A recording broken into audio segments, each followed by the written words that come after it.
Shalom a todos, bienvenidos a este capítulo de el libro Escatología Cabalística. Vamos a retomar, habíamos dejado un poco de lado este estudio, pero lo vamos a retomar porque pues hay que seguir con los estudios de los libros. Escatología cabalística, para las personas que son nuevas en el grupo, tiene mucho que ver es con el estudio del alma y a dónde y de qué manera el alma viaja después de la muerte. Ese es digamos que el tópico central de escatología cabalística. Entonces vamos a estudiar un poco en este audio, sobre el juicio en el más allá. Dice aquí, el alma, al llegar al más allá, es juzgada, con la finalidad de determinar el lugar en el que va a estar. O sea que de entrada nos dice el libro que no es un juicio como de condenación, como lo venden otro tipo de religiones u otro tipo de sistemas, sino que es un libro que analiza la vida de la persona para saber en qué lugar esa alma puede estar. De acuerdo con el Baal Shem Tov, el alma en el más allá, cuando es juzgada, en realidad no es que sea juzgada. Para el Baal Shem Tov, el alma se juzga a sí misma. Solo ella misma puede determinar sus logros y sus fallas. A la hora del juicio, el alma no puede engañar a nadie, pues está frente a Hashem. Además, en ese momento le es revelada la película de toda su vida, con todos los detalles, hasta con los detalles más mínimos. Esta película incluye subtítulos con aquello que la persona pensaba y sentía en cada instante. Y siendo que allí la limitación del tiempo no existe, no necesita pasar X cantidad de años que vivió para poderla ver. Como no hay limitación del tiempo, toda la película puede pasar absolutamente completa sin ninguna interrupción y sin evitar ningún instante, para que pueda entender cada uno de los detalles de la película de su vida. De hecho, muchas personas, cuando tienen experiencias cercanas a la muerte, cuando tienen pues, como dificultades de ese estilo, relatan que es como si la película de su vida pasara frente a ellos. O sea que hay muchas personas que relatan eso, que cuando sintieron que su vida estaba en peligro, su vida pasó frente a ellos como una película. Mucha gente relata eso. Entonces aquí el libro pues de alguna forma lo certifica, que uno de los procesos que sufre el alma después de que abandona el cuerpo es que se le presenta la película completa de su vida. Dice aquí, el alma disfruta ver la película de su vida, todas las cosas buenas que hizo, pero también sufre al ver todas las cosas malas que hizo y los errores que cometió, sobre todo porque ahora ya no tiene forma de justificar sus acciones. Como ya no hay cuerpo, ya no hay pretextos. Ahora está en el mundo de la verdad y no puede engañar a nadie, sobre todo no puede engañarse a sí misma. El sufrimiento que experimenta el alma cuando está en el juicio celestial viendo la película de su vida es terrible. Es lo que realmente llaman el sufrimiento del Geinom o el sufrimiento del infierno. El arrepentimiento que se siente por no haber hecho lo correcto, por haber desaprovechado la vida en tonterías, por haber peleado con seres queridos por cosas vanas, el haberse dejado secuestrar por los vicios o las malas costumbres, las adicciones y los malos hábitos. Ese arrepentimiento es terrible, es un fuego que consume el alma y la desintegra.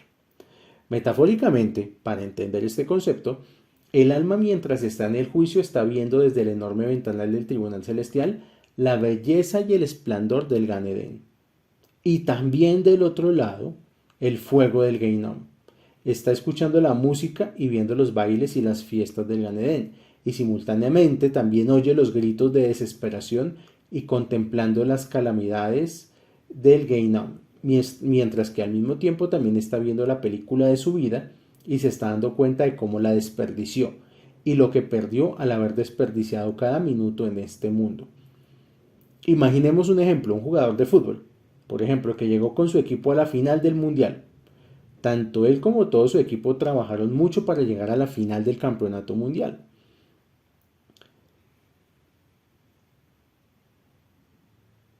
Y se encuentran ya en el segundo tiempo, antes del final. Cuando está a punto de meter el gol de la victoria para su equipo, un jugador del otro equipo le comete una falta y ahora tiene la oportunidad de tirar un penalti. Penalti en el último minuto, final de Copa del Mundo, partido 0-0. Sabe lo que está en juego. Él mismo apostó todo su dinero y hasta dinero que pidió prestado confiando en que su equipo iba a ganar sí o sí aquel partido. Cuando tira el penalti se lastima el pie fallándolo y quedando lesionado de por vida. Su equipo pierde el partido y en ese momento toda su carrera y su vida personal se van por la coladera. Pierde todo su dinero y ahora debe por la lesión. Además de todo, no puede jugar más y cae la persona, el jugador. Este jugador que perdió el penalti cae en la depresión y en la desesperación. Se vuelve un amargado y fastidia tanto a su familia que termina quedándose solo. Cae en las adicciones y termina viviendo en la calle y pidiendo limosnas en el metro. Imaginen el sentimiento de este hombre al ver una televisión en el aparato, en una tienda, camino al puente bajo el cual ahora duerme, y ve la repetición de aquel penalti que falló. ¿Cómo se va a sentir? De seguro que a pesar de estar en una situación miserable y ver en la televisión el penalti que él votó, la amargura va a ser terrible y se le saldrán hasta las lágrimas si es que ya no se le terminaron de tanto haber llorado. Esta misma sensación es la que el alma de las personas en el tribunal celestial sienten viendo desde una ventana del tiempo-espacio cómo es que tenían una y otra y otra y otra oportunidad para escoger el buen camino. Y se ven a sí mismos llenos de arrogancia y prepotencia, con un corazón de piedra, sintiéndose, todos nos sentimos muchas veces que somos los dueños del universo y que somos inmortales porque tenemos, no sé, porque tenemos un poquito más de posición social. A veces nos sentimos más que los demás porque tenemos un poquito más de dinero que los demás. O nos sentimos más que los demás porque tenemos un poquito más de educación que los demás. Nos llenamos de arrogancia, de prepotencia, con un corazón de piedra.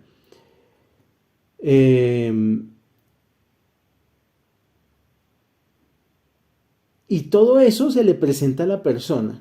Todos sus defectos, toda su soberbia, toda su envidia, toda su codicia, se le presenta en el momento de que ya no está en un cuerpo. Y todas esas malas decisiones que tomó a lo largo de la vida se presentan una y otra vez en el juicio del alma. Esta es una breve descripción que nos va a ayudar un poco a despertar a nuestra imaginación para hacerla visualizar un poquito de lo que representa ser juzgados allá arriba en el mundo de la verdad y ver la película de la vida sin el filtro de los engaños, pretextos o justificaciones que usamos en este mundo para apagar nuestra conciencia y hacernos sentir bien por hacer las cosas mal. Así entendemos que hay un juicio y que es el alma misma la que de manera completamente objetiva, sin el filtro de los pretextos, el amor propio o las justificaciones, se juzga a sí misma y ubica el lugar exacto en el que merece estar en el más allá, después de haber visto la película completa de su vida. Incluso yo agregaría otra cosa. No solamente el alma juzga en esos momentos cuando la persona ha fallecido. El alma también juzga todas las noches cuando la persona se va a dormir, cuando la persona se va a descansar. El alma abandona el cuerpo y el alma sube a los mundos superiores a dar testimonio diario de todo lo que la persona hizo durante el día, de todas las cosas que habló, de todos los juicios que emitió, de todos los errores que cometió. Y por eso es que muchas veces se presentan cierta clase de sueños en la noche que revelan que pues, la persona entró en una etapa de juicio. Y muchas veces cuando a uno le pasan cosas en el día, cuando uno tiene problemas en la vida, tiene que verlo desde este punto de vista, desde el punto de vista que la propia alma fue a uno y lo acusó en los mundos superiores. No, este no es un curso de sueños, pues no voy a explicar cómo funciona eso a profundidad, ni de momento no, pero hay que ser conscientes de que nosotros tenemos que tener un mejoramiento constante para evitar que nuestra propia alma dé testimonio de nuestras malas acciones. Un rabino una vez me contó como para entender esto, me lo contó con una historia, una analogía, Y esta historia es muy bonita y le ayuda a uno a tener presente siempre este tipo de enseñanzas. Él me decía que toda persona tiene tres amigos en este mundo. Entonces hay un amigo, el primero, es con el que más la persona se junta, al que más quiere y con quien se la pasa todo el tiempo. El segundo es un amigo con el que se junta un poquito menos, al que no le da tanta importancia y a veces no se preocupa por él. El tercero es uno al que no le da absolutamente ninguna importancia y muchas veces hasta lo desprecia y lo considera un estorbo. Muchas veces uno tiene personas así, personas que uno cree que estar con esa persona representa incluso hasta perder el tiempo.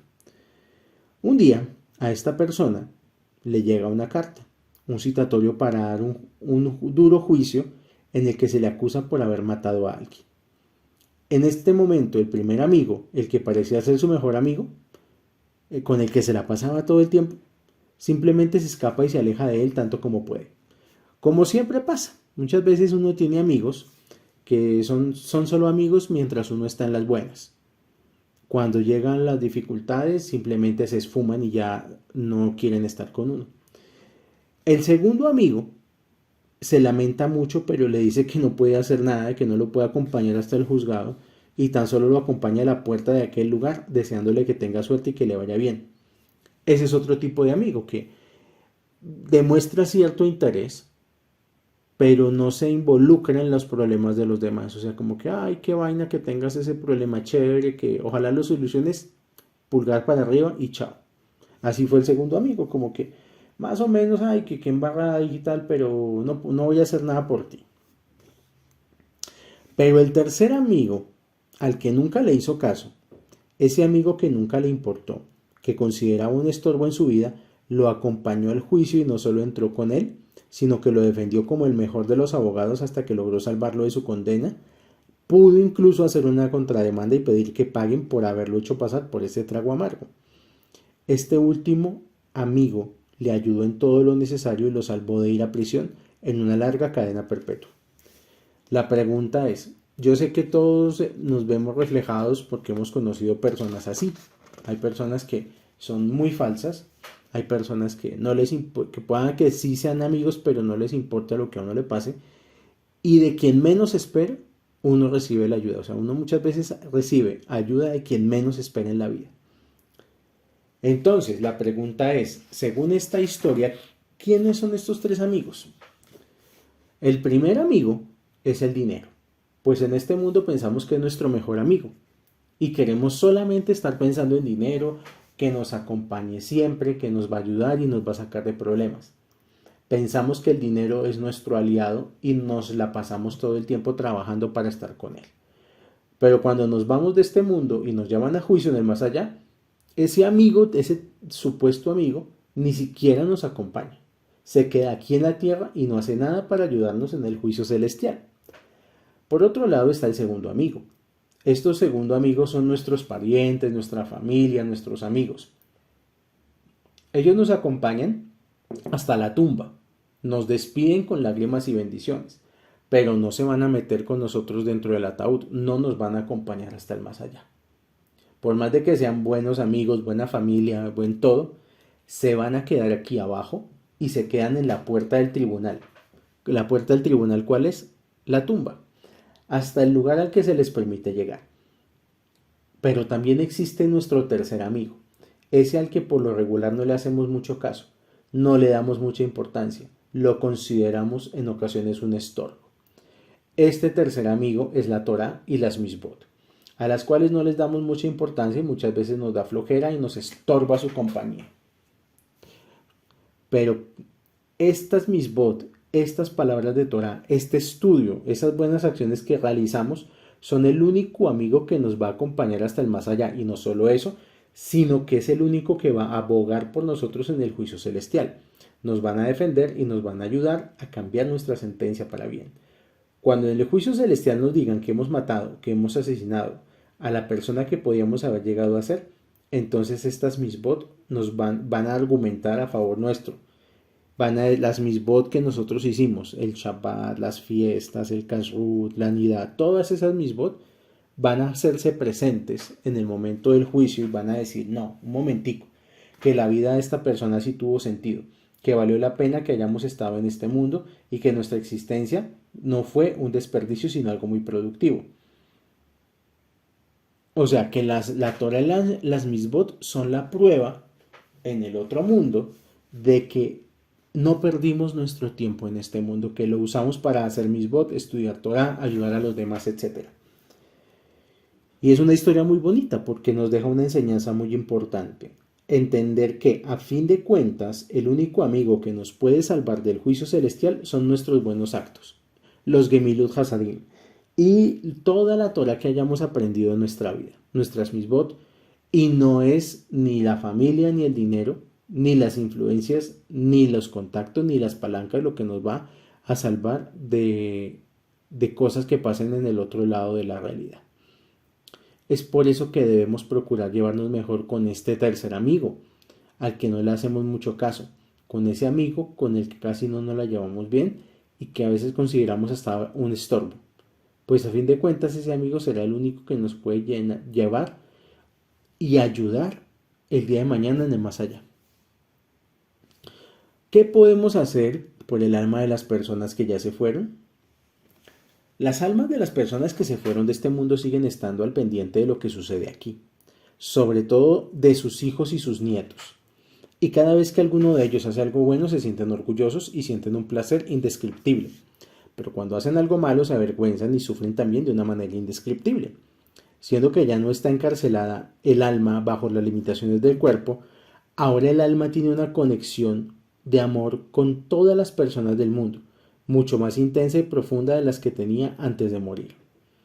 Por lo tanto, es importante saber que desde aquí, desde este mundo, podemos seguir haciendo cosas buenas por las personas que ya no están en este mundo. Podemos seguirles dando placer y satisfacción, o fuertes disgustos también. No solo durante la semana del deceso, o en el mes, o en el año, como muchos piensan, sino que cada buena acción que realizamos es un beneficio que le estamos dando al alma de nuestro ancestro y no hace falta realizar esa acción diciendo que fue para enaltecer su alma. O sea, cuando muchas veces decimos las palabras Leilui Nishmat, la palabra hebrea Leilui Nishmat significa para enaltecer el alma de fulano de tal. Quizás cuando ustedes compren libros de judaica se van a dar cuenta de eso, que muchos libros están dedicados al alma de alguien. Muchas veces hay personas que mandan imprimir ediciones de salmos, ediciones de libros y los dedican al alma de alguien. De modo y forma que todo el que estudie con esos libros le envíe méritos a la persona fallecida a quien se le está dedicando el libro. De esta misma forma hay muchas otras cosas que se pueden hacer por las almas de las personas que no están en este mundo. Se puede hacer tefilá, se puede hacer kadish con un minyan, etcétera, etcétera. O sea, una persona puede activamente ayudar a rescatar almas estando en este mundo de manera consciente. Si conoce obviamente todas las herramientas para hacerlo, pero se puede. Vamos a continuar. Dice aquí: el alma de nuestros seres queridos nos cuida desde el más allá. El concepto popular acerca de que las almas de las personas buenas que se van de este mundo nos cuidan desde el cielo debe ser explicado y aclarado, ya que esto da pie a que se le rece o se le pida a aquel que se fue de este mundo como si ahora de esa persona dependiera el podernos mandar desde el más allá alguna deseo o alguna petición. Hay personas que digamos que cometen ese error, no le rezan a Dios, sino le empiezan a rezar al alma del difunto, de la familia o de la persona que haya fallecido. Eso es un error, eso no se debe hacer, porque eso es una forma de idolatría. Es pensar que un alma desde otro mundo me puede enviar bendiciones, y las bendiciones únicamente las envía Hashem. En el judaísmo consideramos que la única fuerza y el único poder capaz de ayudarnos, de darnos o de quitarnos algo es Hashem. Y por lo tanto atribuir cualquier energía a cualquier otro ser, incluso al alma de un ser querido que fue justo o una persona sumamente espiritual durante su vida, se considera idolatría, o al menos hace que parezca idolatría. Es por eso que jamás debemos rezarle a un muerto para pedirle que nos ayude, que nos salve o que nos mande cualquier bendición, pues ellos no tienen ningún poder. Y rezarles es como creer que sí lo tienen, por lo tanto es una forma de endiosarlos. Y pues muy claro lo dice el segundo mandamiento, no tendrás otros dioses aparte de mí. Tener otros dioses significa confiar en otras fuerzas que no sean el poder de Hashem. Y eso es justamente por esto que el nombre de Hashem en este versículo de la Torah, en el segundo mandamiento es Elohim, que significa, la palabra Elohim significa dueño de todas las fuerzas y la energía. Solo Hashem, solo Elohim es el dueño de la fuerza y de la energía, y solo a él le debemos de rezar y de pedir. Cualquier energía que yace en el universo encuentra su raíz en Hashem. Ahora bien, cuando un ser querido o una persona buena se va de este mundo, eso trae protección y bendición al mundo. Y esto merece ser explicado. No es lo mismo que se muera una persona negativa, una persona que nunca hizo nada por los demás, una persona egoísta, una persona que dedicó su vida a los vicios, a los placeres, o simplemente dedicó su vida al mundo material. No es lo mismo a que se muera un justo, una persona que guardó Torah durante su vida. Cuando una persona que guarda Torah parte de este mundo, genera bendición para los que estamos aquí. Y esto se debe a que aquella persona justa, buena y piadosa, seguramente en vida se interesaba por el bienestar de las personas de su alrededor y del mundo en general. Y por esta razón es que al llegar esa persona al cielo, lo primero que hace esa alma es dirigirse al trono celestial y pedirle a Hashem que mande para el mundo y sobre todo para sus seres queridos las mejores bendiciones. Resulta que no es el alma la que nos cuida y nos manda bendiciones, es Hashem. Y lo hace gracias a que aquella alma de esa persona justa se lo está pidiendo. Es por esto que es una tradición visitar las tumbas de los grandes justos de la historia, que han fallecido, y rezar ahí, cerca de sus tumbas.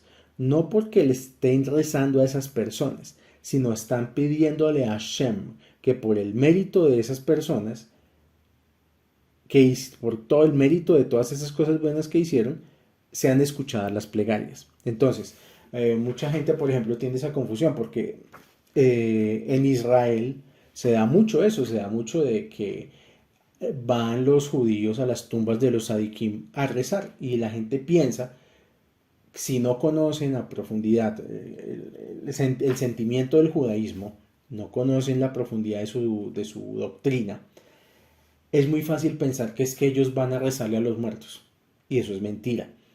Ellos van es a buscar el mérito de esos sadikim, pero van a rezarle a Hashem y a lo único que se le reza es a Hashem.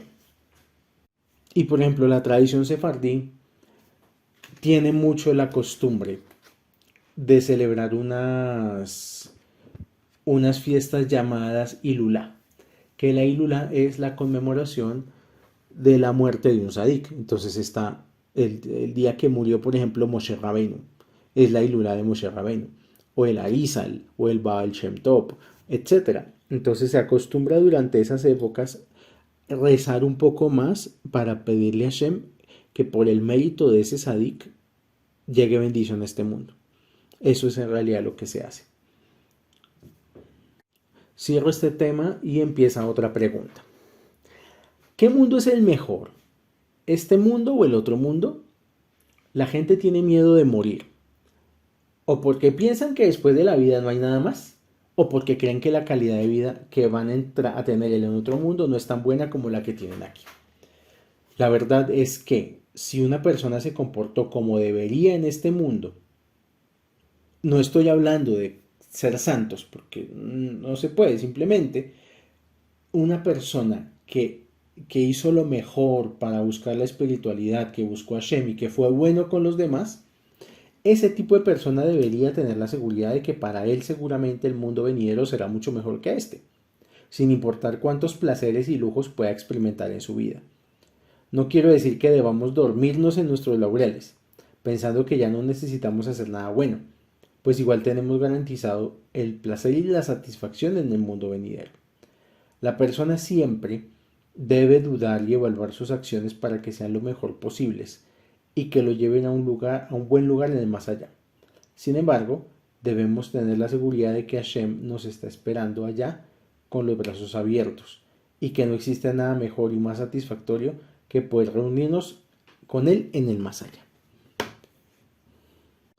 Hay una historia, y esta es una historia real, que ejemplifica la idea que quiero dar sobre la cual está enmarcada esta enseñanza. Y esta historia es la de un judío que en la Segunda Guerra Mundial fue atrapado por los nazis y Mach Sheman Besram. Bueno, ¿qué quiere decir esto que acabo de decir? Cuando uno nombra a una persona, a personas malvadas, debe decir Imach Sheman Besigram, que significa que su recuerdo se ha borrado. Y acusado, esta persona la tomaron estos tipos y la acusaron de cumplir con las mismas de la Torá. Uno de estos tipos le apuntó con un arma en la cabeza y lo amenazó, diciéndole que si no comía carne taref, lo iban a matar. Este judío, con mucha valentía y con la finalidad de santificar el nombre de Hashem, le contestó lo siguiente: esta amenaza realmente puede asustar a una persona como usted que no tiene otra vida mejor que esta. Pero para alguien como yo, que tiene dos mundos y un solo Dios que lo espera en casa, en el más allá, no hay ningún temor en dejar este efímero mundo para poder al fin reunirme con mi Creador, pues estoy seguro de que aquel mundo es mucho mejor que este. Algunas historias dicen que la pistola se trabó y que no le pudo disparar. Otras historias dicen que no, que le disparó. Sea como sea, esta persona, esta historia, o murió santificando el nombre de Hashem o arriesgó su vida santificando el nombre de Hashem. Y no existe un lugar más alto en el más allá que aquel lugar al que se dirigen estas almas. O sea, hay personas que solamente tienen un mundo, y es este mundo, el mundo físico, lo que pueden ver y tocar de este mundo. Y esas personas son generalmente las que más miedo le tienen al tema de la muerte. Y por contra, hay personas que tenemos un solo Dios, pero tenemos dos mundos. Y no importa lo que pasa en este mundo, porque en el otro mundo tenemos también algo que nos espera.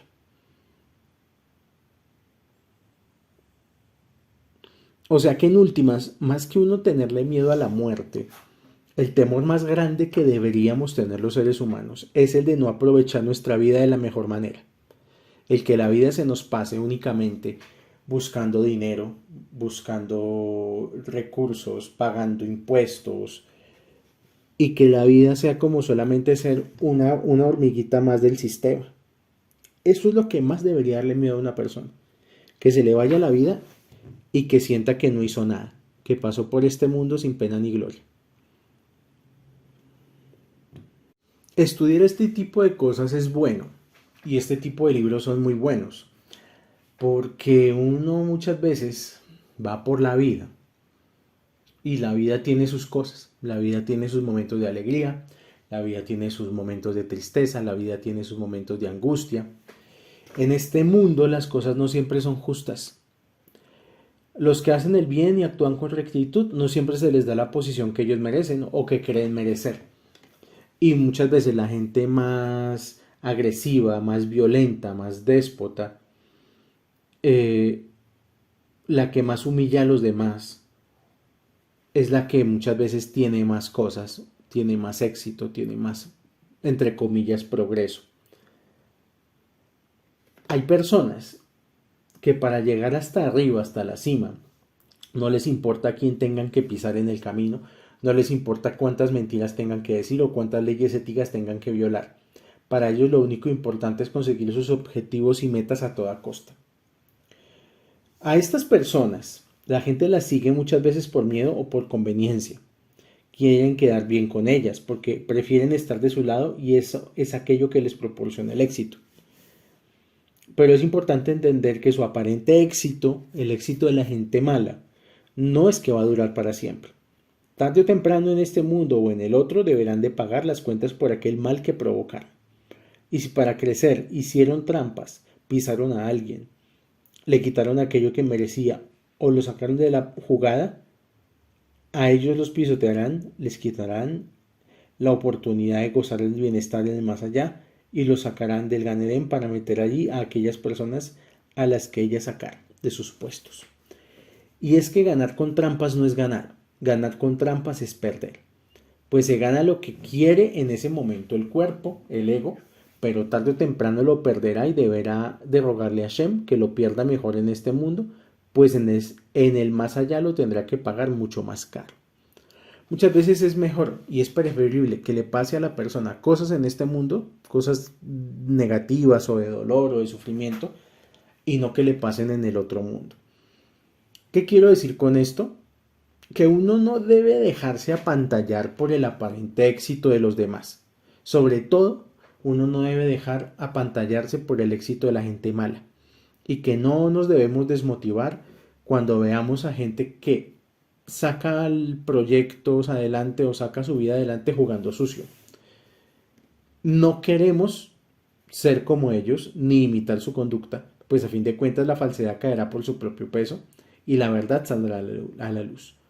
Todos nuestros actos serán revelados y nuestros esfuerzos serán recompensados. Dijo el rey David: los malvados brotan como la hierba y los impíos florecen efímeramente, pero para ser destruidos para siempre. Este es el mismo Shir Leyon Hashabat, el Salmo 92, Pasuk 8.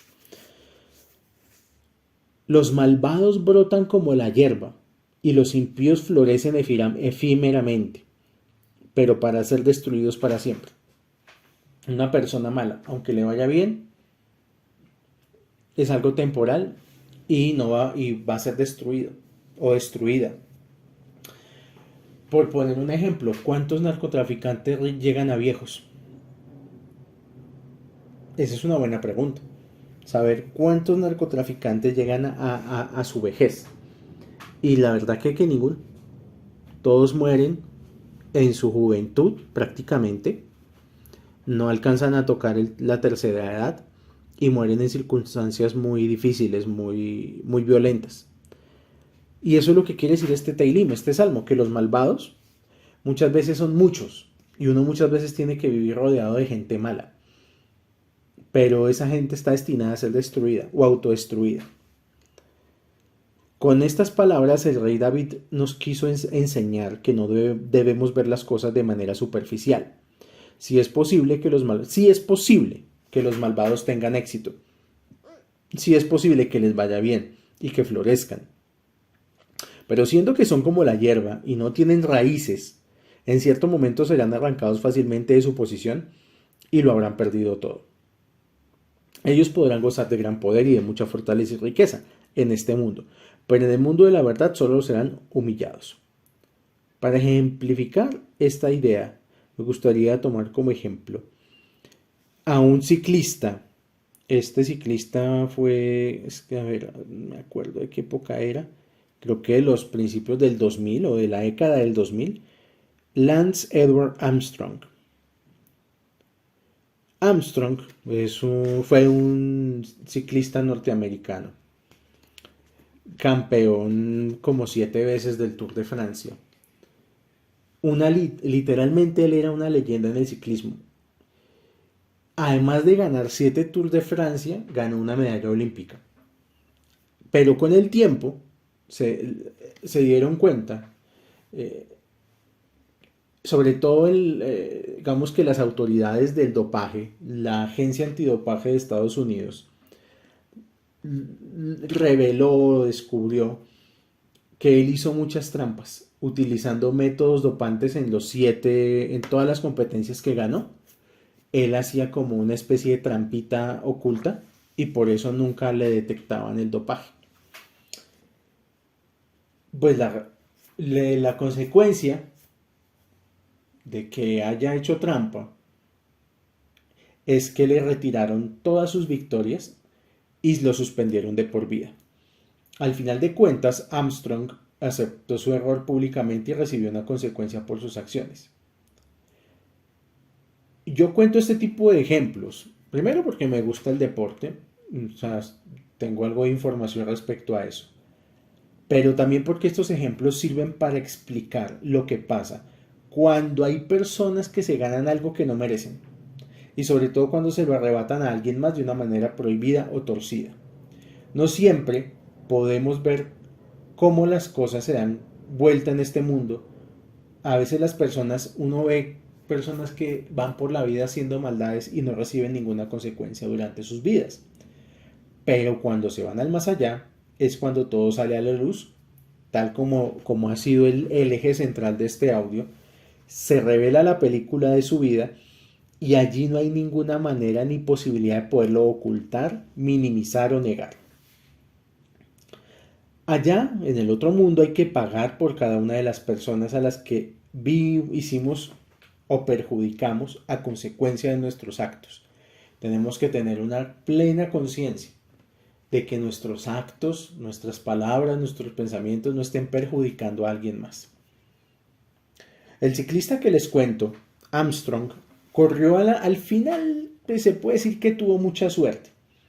La suerte que tuvo es que pudo pagar las consecuencias de sus acciones en vida. Aunque haya sido humillado, aunque ahora pues hoy en día todavía se ha visto con recelo y se ha tomado como burla por tramposo. Pero tiene algo muy bueno y es que no se tuvo que llevar esa culpa al mundo venidero. Él aquí mismo en este mundo está pagando por lo que hizo. Le retiraron sus premios y pasó la gran vergüenza de reconocer públicamente su error. Pero no todos corren con la misma suerte. Y pobres de las personas que se llevan la culpa al más allá y tienen que pagar allí por las cosas malas que hicieron. Y quizás por eso muchas personas cuando están en su agonía a punto de morir, les da por empezar a llamar a la familia para arreglar las cosas y en esas empiezan a confesar cositas que hicieron por ahí. Nunca falta el familiar, nunca falta la persona que cuando está ya por irse de este mundo resulta confesando alguno que otro detallito por ahí.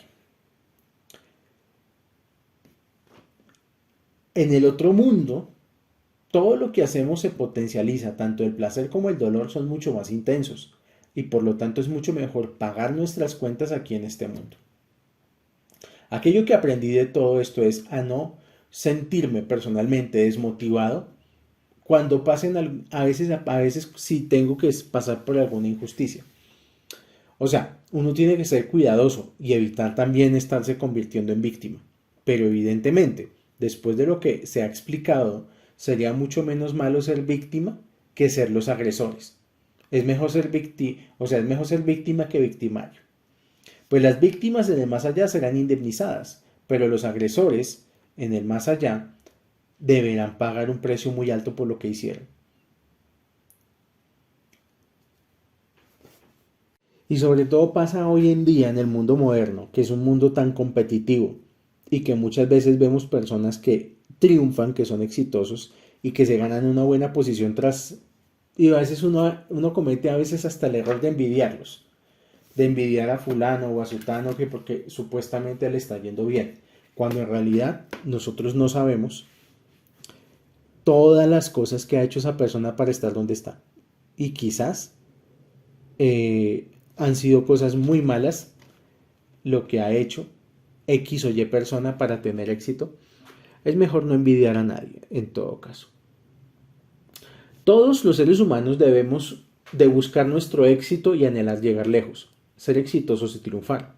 Pero si para eso tenemos que pisar a otras personas, hacer cosas que van en contra de la voluntad de Hashem o destruir la vida de alguien más, deberíamos en realidad replantearnos una nueva definición de triunfo y de llegar lejos.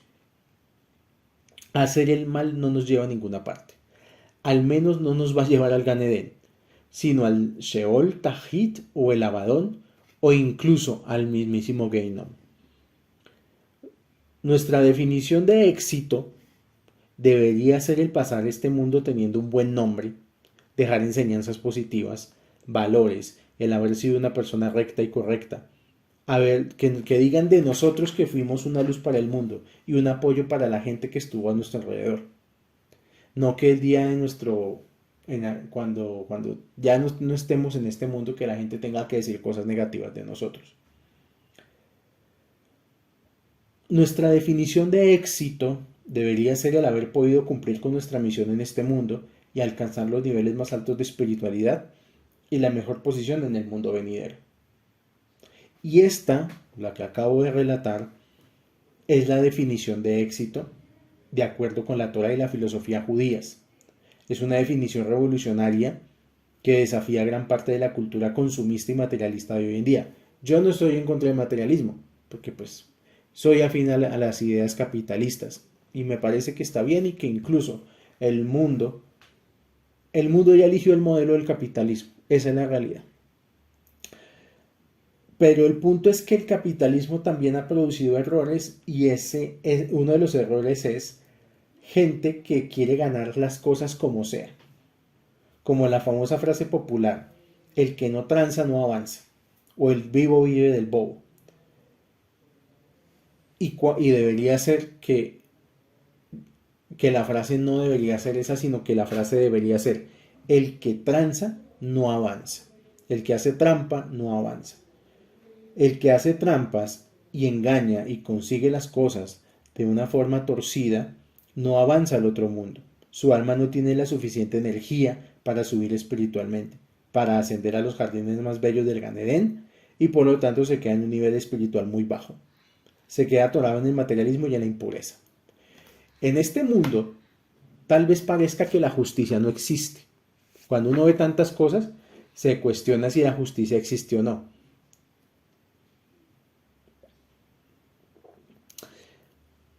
Pero como reitero, no nos debemos de dejar guiar solamente por las acciones que nosotros vemos en los demás.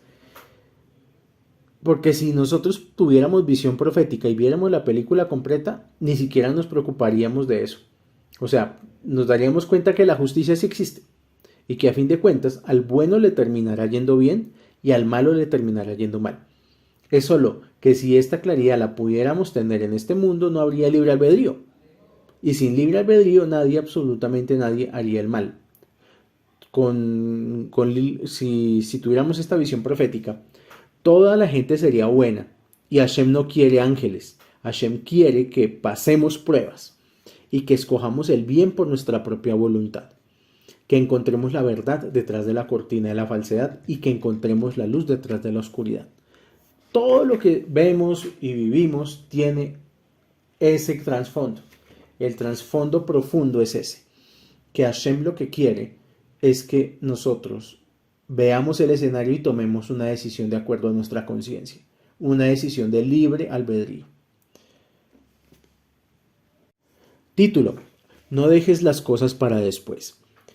Siendo que evidentemente nadie sabe cuándo va a morir y regresar su alma a Hashem, pues la muerte puede llegar en cualquier momento y a cualquier persona, todos los días debemos estar preparados, todo el tiempo, toda la vida, para decir este día tan especial, o para este día tan especial.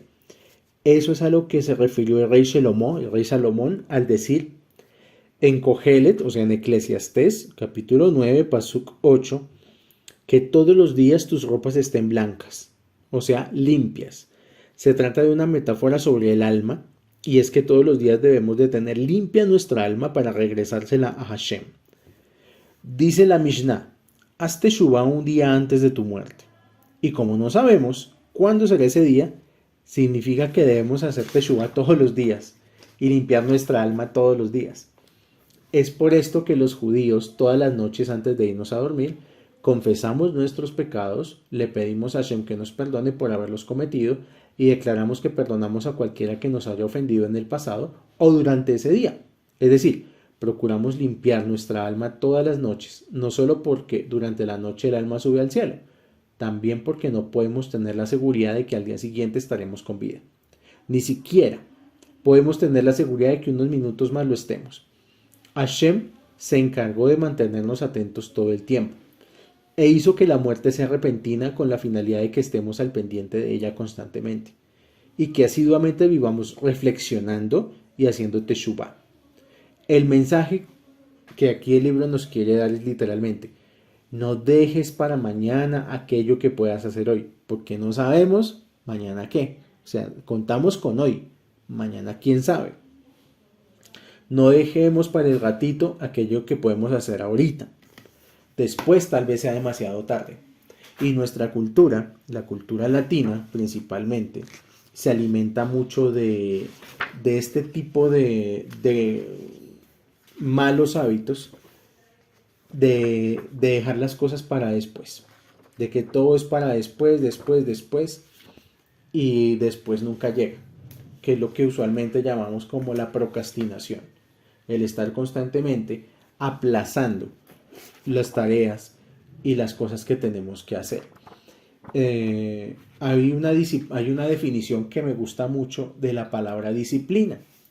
La disciplina, y esta definición la dice Mike Tyson, el ex campeón mundial de boxeo. Otra vez, discúlpenme por seguir poniendo ejemplos de deportistas, pero pues es que es Mike Tyson, el mejor boxeador de nuestro tiempo, de los últimos 50, 60 años.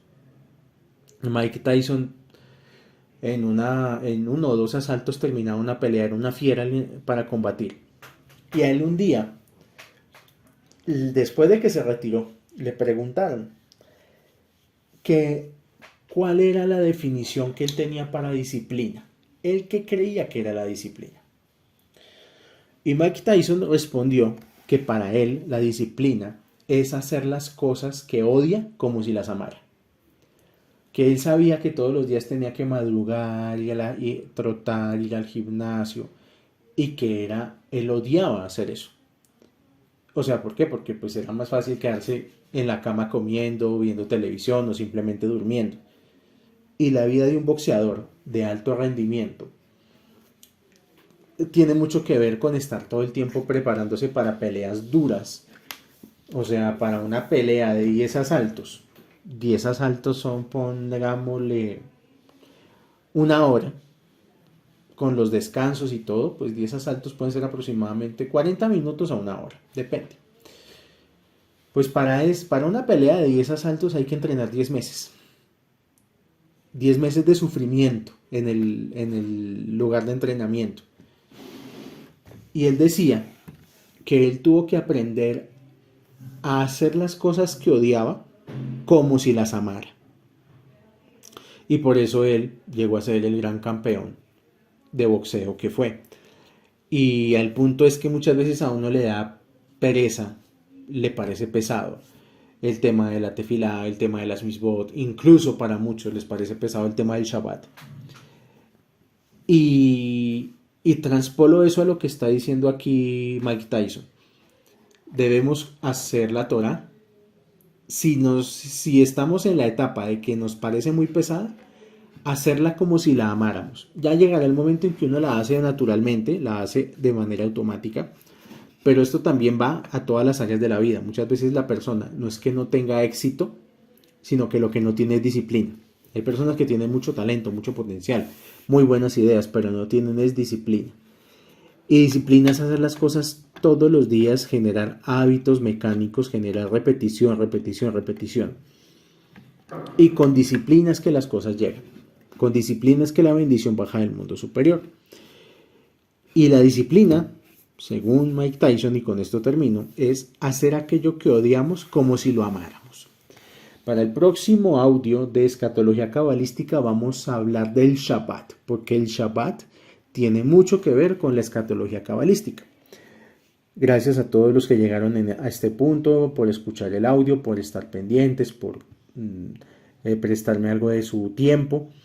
Les deseo que tengan bendición, que Hashem los bendiga en todas las áreas de su vida, que venga de Hashem bendiciones para ustedes en los mundos de arriba y en este mundo, en su Refuah Shelema, en su Parnasá, en su Atzlajá, en su Priyut, Shalom Bait, en todo, que vengan bendiciones de arriba y de abajo. Shalom, shalom para todos.